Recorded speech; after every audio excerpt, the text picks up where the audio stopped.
Ni kuombe uchukue sekunde chache kusubscribe DML Digital ili kupata ripoti zetu zote kali kila siku.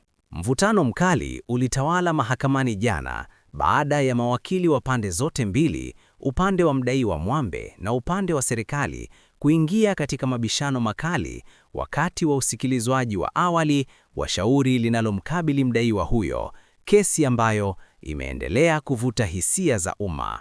Katika hoja zao, mawakili wa Mwambe waliishinikiza mahakama kuanza kusikiliza kesi hiyo mara moja, wakisisitiza kuwa mteja wao ana haki ya msingi ya kusikilizwa kwa wakati bila ucheleweshaji usio na msingi wa kisheria.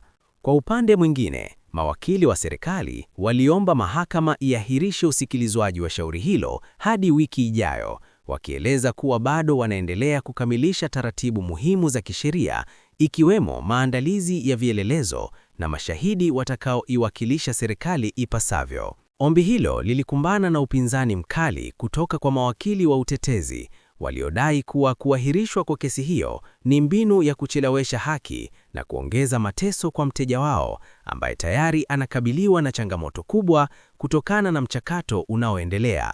Baada ya kusikiliza hoja za pande zote, mahakama iliahirisha kutoa uamuzi wa mwisho kuhusu ombi hilo, ikieleza kuwa itazingatia misingi ya haki, usawa na maslahi mapana ya sheria kabla ya kutoa mwelekeo wake.